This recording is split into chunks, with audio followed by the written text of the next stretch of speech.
ദില്ലി ദാലിയിലേക്ക് സ്വാഗതം. ഞാൻ എസ് ഗോപാലകൃഷ്ണൻ.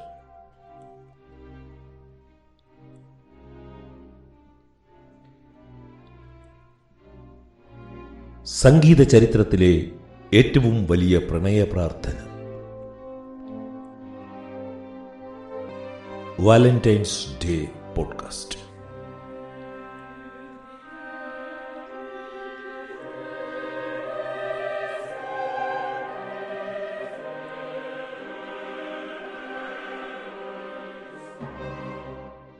ലോകത്തിൽ ഒരു വിഭാഗം ഈ ദിവസത്തെ വാലന്റൈൻസ് ദിനമായി കൊണ്ടാടുന്നു.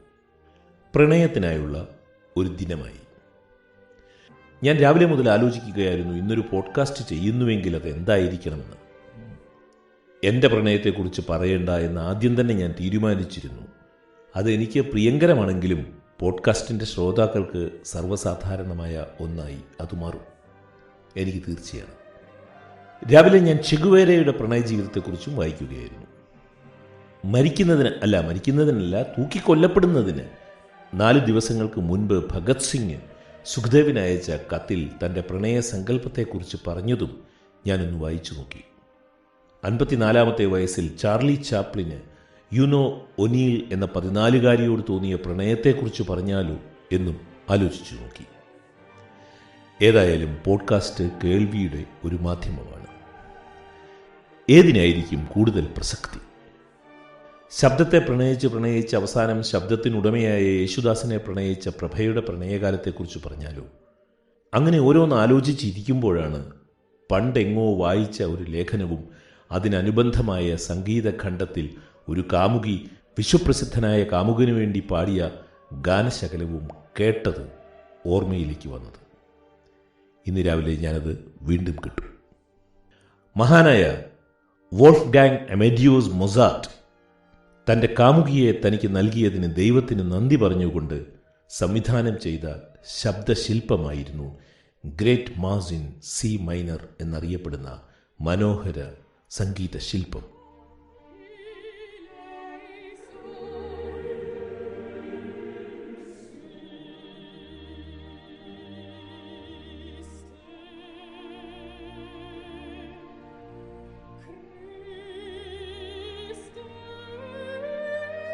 എനിക്ക് വ്യക്തിപരമായിട്ടൊരു ആനന്ദമുണ്ട് ഇക്കാര്യത്തിൽ പറയാൻ. ഇതാദ്യമായിട്ട് മൊസാർട്ട് അവതരിപ്പിച്ച സാൽസ്ബർഗിലെ സെയിൻറ്റ് പീറ്റേഴ്സ് അബേ ചാപ്പൽ സന്ദർശിക്കുവാൻ 4 കൊല്ലങ്ങൾക്ക് മുൻപ് എനിക്ക് ഒരവസരം ലഭിച്ചിരുന്നു. പോകുന്നതിന് മുൻപ് രാവിലെ ഞാൻ ഗൃഹപാഠം ചെയ്തപ്പോഴാണ് വായിക്കാനിടവന്നത് മൊസാർട്ടിൻ്റെ great mass in C minor ഇവിടെയാണ് ആദ്യം അവതരിപ്പിക്കപ്പെട്ടത് എന്ന്. ഈ സംഗീതവും വാലന്റൈൻസ് ഡേയും തമ്മിലുള്ള ബന്ധം ഒരു തീവ്ര പ്രണയത്തിന് മൊസാർട്ട് ദൈവത്തിന് നന്ദി പറയുന്നു എന്നത് മാത്രമാണ്. ആ ഒരർത്ഥത്തിൽ ഇത് ഒരു പ്രാർത്ഥനയേക്കാൾ ഉപരി ഒരു പ്രണയ സ്മാരകം തന്നെയായി മാറുന്നുണ്ട്. 1783 ജനുവരി 4-ാം തീയതി മൊസാർട്ട് അച്ഛൻ ലിയോപോൾഡിന് ഒരു കത്തെഴുതി. കാമുകിയായ കോൺസ്റ്റാൻസുമായി ഞാൻ സാൽസ്ബർഗിലേക്ക് വരുന്നുണ്ട്, അച്ഛനെ കാണാനാണ് എന്നാണ് എഴുതിയത്. അച്ഛൻ എതിർത്തു പോന്ന ഒരു പ്രണയബന്ധമായിരുന്നു അത്. മറിയ കോൺസ്റ്റാൻസ് ഓസ്ട്രിയയിലെ പരിശീലനം സിദ്ധിച്ച ഗായികയായിരുന്നു. മൊസാർട്ടിൻ്റെ പ്രശസ്തമായ ജീവചരിത്രം കോൺസ്റ്റാൻസ് എഴുതിയത് അവരുടെ 2ാമത്തെ ഭർത്താവിനോട് ചേർന്നാണ്. അത് ഈ പോഡ്കാസ്റ്റിൽ പിന്നീട് പറയാം. 23 വയസ്സുണ്ടായിരുന്ന മൊസാർട്ട് 19-കാരിയായിരുന്ന കോൺസ്റ്റാൻസിൽ അനുരക്തനാവുകയായിരുന്നു. എന്നാൽ ഈ വിവാഹം മൊസാർട്ടിൻ്റെ സർഗാത്മക ജീവിതത്തെ തകർക്കുമെന്നും മൊസാർട്ട് സംഗീതത്തിലാണ് ഇപ്പോൾ ശ്രദ്ധ കേന്ദ്രീകരിക്കേണ്ടതെന്നും പിതാവായ ലിയോപോൾഡ് കരുതുകയും ഈ ബന്ധത്തെ സമൂലം എതിർക്കുകയും ചെയ്തു. എന്നാൽ ആ പ്രണയം ലോകസംഗീതത്തിന് നൽകിയ സംഭാവനയായി മാറി great mass in C minor K427 എന്ന സംഗീത ശില്പം.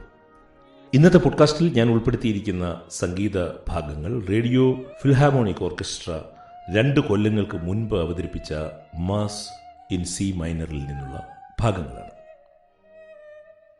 1783 ഇതാദ്യമായി അവതരിപ്പിക്കുമ്പോൾ കാമുകിയായിരുന്ന കോൺസ്റ്റാൻസ് പാടിയ ഭാഗം നിങ്ങൾ കേൾക്കുന്ന ഈ സംഗീതഖണ്ഡത്തിൽ പാടുന്നത് സോഫി ഹാംസേനാണ്. തന്റെ പ്രണയത്തിനും ഭാവിയിൽ കോൺസ്റ്റാൻസുമായി സാധിക്കാനിടയുള്ള വിവാഹത്തിനും ദൈവത്തിന് നന്ദി പറയാനായി ചെയ്ത ഈ സംഗീതശില്പം ആദ്യം ഭാഗികമായി മാത്രമേ മൊസാർട്ട് അവതരിപ്പിച്ചിരുന്നുള്ളൂ. കോൺസ്റ്റാൻസ് പാടേണ്ടിയിരുന്ന സൊപാർണോ, ക്ലാസിക്കൽ ഫീമെയിൽ സിംഗിങ്ങിന് പറയുന്ന പേരാണ് സൊപാർണോ, അത് മൊസാർട്ട് ആദ്യ അവതരണത്തിൽ ഒഴിവാക്കുകയായിരുന്നു.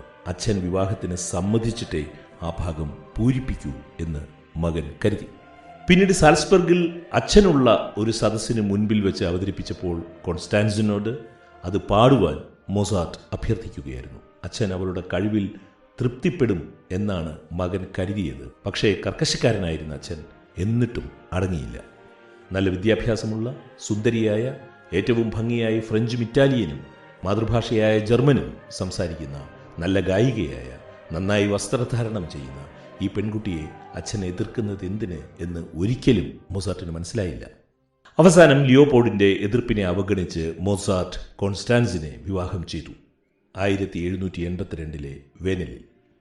1782 ജൂലൈ 31 വിവാഹത്തിന് തൊട്ട് മുൻപ് മകൻ അച്ഛന് ഒരു കത്തെഴുതി. എനിക്കാകാവും വിധം ഞാൻ അച്ഛനെ പറഞ്ഞു മനസ്സിലാക്കാൻ ശ്രമിച്ചു. ഇത്രയും വളർന്നു കഴിഞ്ഞ ഒരു ബന്ധത്തിൽ നിന്നും എനിക്ക് തിരികെ പോകാൻ ഇനി കഴിയില്ല. വിവാഹത്തിന്റെ പിറ്റേന്ന് അച്ഛൻ ആ വിവാഹത്തിന് സമ്മതം അനുവദിക്കുകയായിരുന്നു. മൊസാർട്ടിനും കോൺസ്റ്റാൻസിനും 6 കുട്ടികൾ പിറന്നെങ്കിലും 2 പേർ മാത്രമേ ജീവിച്ചിരുന്നുള്ളൂ. കാൾ തോമസ് മൊസാർട്ടും ഫ്രാൻസ് സേവിയർ മൊസാർട്ട്. വലിയ സ്വാധീനമാണ് കോൺസ്റ്റാൻസ് മൊസാർട്ടിന്റെ സംഗീത ജീവിതത്തിൽ തന്നെ ചെലുത്തിയത്. 1791 മൊസാർട്ട് അന്തരിച്ചു. വലിയ സാമ്പത്തിക ബാധ്യതകൾ വരുത്തി വെച്ചിട്ടാണ് മൊസാർട്ട് മരിച്ചത്. പക്ഷേ ഫലപ്രദമായി മൊസാർട്ടിന്റെ സംഗീത സദസ്സുകൾ സംഘടിപ്പിച്ച് കോൺസ്റ്റാൻസ് ഭേദപ്പെട്ട സാമ്പത്തിക നില കൈവരിക്കുകയായിരുന്നു പിൽക്കാല ജീവിതത്തിൽ. 1797 കോൺസ്റ്റാൻസ് ഡാനിഷ് നയതന്ത്രജ്ഞനായിരുന്ന ജോർജ് നിക്കോളാസ് നിസാനെ പരിചയപ്പെടുകയും 1809 അവർ വിവാഹിതരാവുകയും ചെയ്തു. ഇവർ 2 പേരും കൂടി ചേർന്നാണ് കോൺസ്റ്റാൻസിന്റെ ആദ്യ ജീവിത പങ്കാളിയായ മൊസാർട്ടിന്റെ ജീവചരിത്രം എഴുതിയത്. 1828 ആ ജീവചരിത്രം പ്രകാശനം ചെയ്യപ്പെട്ടു. ഇന്നത്തെ ദില്ലി ദാലിയിൽ ഈ വാലന്റൈൻസ് ഡേ ലോക സംഗീത ചരിത്രത്തിലെ ഏറ്റവും വലിയ പ്രണയ പ്രാർത്ഥനകളിലൊന്നായ മൊസാർട്ടിന്റെ ഗ്രേറ്റ് മാസ് ഇൻ സി മൈനറിലെ കുറച്ച് ഭാഗങ്ങൾ കേൾക്കാം.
സംഗീത ചരിത്രത്തിലെ ഏറ്റവും വലിയ പ്രണയ പ്രാർത്ഥന. വാലന്റൈൻസ് ഡേ സ്പെഷ്യൽ പോഡ്കാസ്റ്റ് ഇവിടെ അവസാനിക്കുകയാണ്. കേട്ട സുമനസ്സുകൾക്ക് നന്ദി. സ്നേഹപൂർവ്വം, എസ് ഗോപാലകൃഷ്ണൻ.